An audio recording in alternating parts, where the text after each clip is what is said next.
Eu sempre fui fascinado pelo livro de Gênesis, em especial por seus 4 primeiros capítulos. Esse livro, conhecido por nós como Gênesis, na língua hebraica, é pronunciado pela expressão Bereshit, que pode significar no princípio ou em um princípio. Uma das questões que trago é sobre os relatos preciosos desse livro.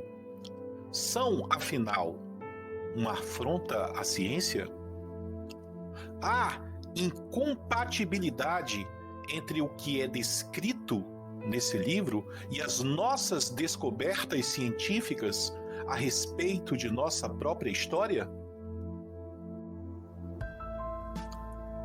Uma boa leitura dos textos que falam sobre a criação do homem, comparada com a criação das outras coisas e também com a lógica, parecem contribuir com uma compatibilidade, uma convergência de entendimentos entre a ciência atual e o livro da criação de todas as coisas, com a vantagem de que o livro da criação já nos relatava o que só muito tempo depois o homem verificaria por meio da ciência.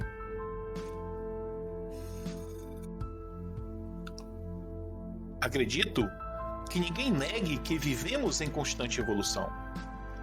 Passamos pela fase do não habitar em lugar algum para a habitação em cavernas. Depois evoluímos para as tendas, para as palafitas, dependendo da cultura, cidades muradas, dentre outras. O que estamos fazendo nesse momento seria chamado de bruxaria por alguém que nos visitasse lá da idade da escuridão. Não é possível que você ache que todo homem já usou uma fralda? Ou que todo homem já dormiu seguramente com sua esposa em uma cama macia e cheirosa e que se acordava tranquilamente com o canto de um galo. Voltemos ao livro de Gênesis. É possível verificarmos nele uma evolução humana? Eu pergunto. Se compararmos Gênesis capítulo 26, capítulo 1, verso 26 ao 30, com Gênesis capítulo 2, verso 7 até o 9, poderemos enxergar essa evolução. O homem passou por 2 formações. Ele recebeu 2 sopros, um igual a que todo animal recebeu, e outro sopro que foi somente para ele.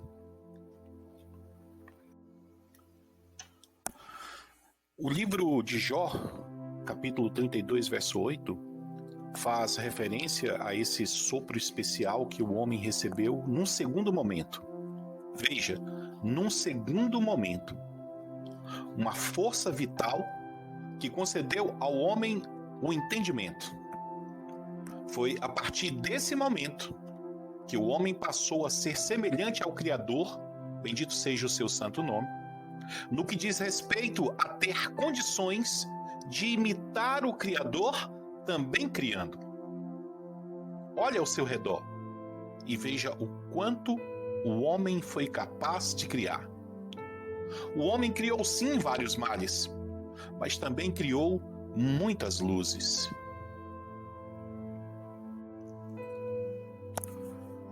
De modo, meus caros amigos, que baseado no livro, nas aulas do meu professor, nós percebemos que em Gênesis 1 fala-se de macho e fêmea. Quando passamos para Gênesis 2, eu não estou especificando aqui os versículos, você tem uma evolução, porque lá a denominação é de homem e mulher. Então perceba que há uma evolução muito grande do capítulo 1 para o capítulo 2. Enquanto um chama de macho e fêmea, o 2 chama de homem e mulher. Então, quando se chama um ser humano simplesmente de macho e fêmea, não está diferenciando esse ser dos outros animais, mas está equiparando. Gênesis 2 não, é homem e mulher. Em Gênesis 1, macho e fêmea são criados ao mesmo tempo. Em Gênesis 2, o homem é criado antes e depois a mulher. Isso também é uma evolução. Há também um estudo mostrando a ideia de que o homem representa o racional e a mulher representa o emocional, tá? Tanto é que a questão da mulher ser submissa ao homem, a mulher como gênero, né? Ela não tem base nessa passagem inicial do livro de Gênesis, quando a gente olha para o homem como sendo a representação da racionalidade e a mulher como sendo a representação da emocionalidade, porque aí nesse sentido tem lógica de que a emoção tem que ser submetida à razão, para que não haja um desequilíbrio na vida da pessoa. Mas isso aí é motivo para outras conversas, né? Pois bem, no Gênesis capítulo 1, né, não há uma descrição de um sopro vital. Esse sopro, ele aparece em Gênesis 2. Em Gênesis 1, né, não há restrição alimentar. Surge uma restrição alimentar para o homem em Gênesis 2, que é o caso lá da árvore, né, do conhecimento do bem e do mal. Veja que em Gênesis 1, onde o homem e a mulher, né, ainda são chamados de macho e fêmea, a ordem que é dada a eles é de multiplicar-se. Então veja a diferença, a evolução, como isso acontece em Gênesis 2, que lá existe a ordem desse homem casar-se, né? Construir a sua família. Lá não tem construa a sua família, não tem cases, tem reproduza-se, né? Então, em Gênesis 1, o homem é apenas um coletor, ele não planta absolutamente nada para comer, e em Gênesis 2, ele passa a ser um produtor.